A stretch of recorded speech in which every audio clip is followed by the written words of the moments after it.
আসসালামু আলাইকুম গাইস।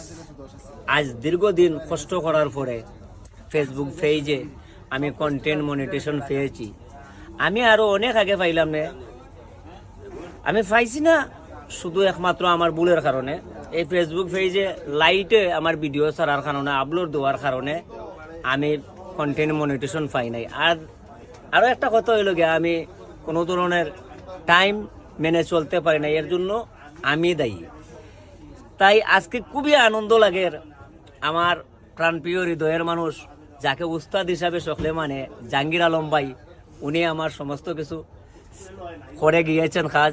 এরপরে আব্দুল্লাহ আলামিন ভাই আইসলা আইয়া শুনিয়া খুব খুশি হয়েছেন, এবং আমার অনেক শ্রোতাবৃন্দগণ খুবই খুশি হবেন যেহেতু সিলেটি মাসুক কন্টেন্ট মনিটেশন পেয়েছি। এই মুহূর্তে আমার এক ছোট ভাই শাহাব আলী, উনি কিছু বলবেন কন্টেন্ট মনিটেশন উপলক্ষে। আমি খুশি হইব, বলো তো শাহাব আলী ভাই। দোয়া করছি ভাই, আল্লাহ তোমার মনোবাসা পূর্ণ করছে একটাই, আমিও খুশি হইলাম।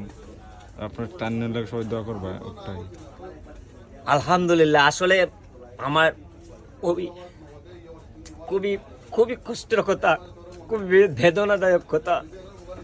এই কন্টেন্ট মনিটেশন একটা সম্মানের কথা, যেহেতু আমি অনেকবার কন্টেন্ট মনিটেশন ওরা অনেক আগে পাওয়ার কথা ছিল, কিন্তু আমি পাই নাই। আজকে পেয়ে আমার কাছে খুবই আনন্দ লাগে।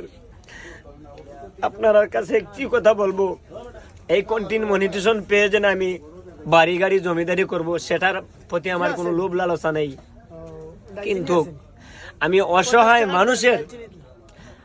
অসহায় মানুষের পাশে দাঁড়াতে চাই, এটাই আমার চাওয়া, এটাই আমার পাওয়া, এটাই আমার বলা। আর বেশি কিছু বলবো না। আল্লাহ হাফিজ।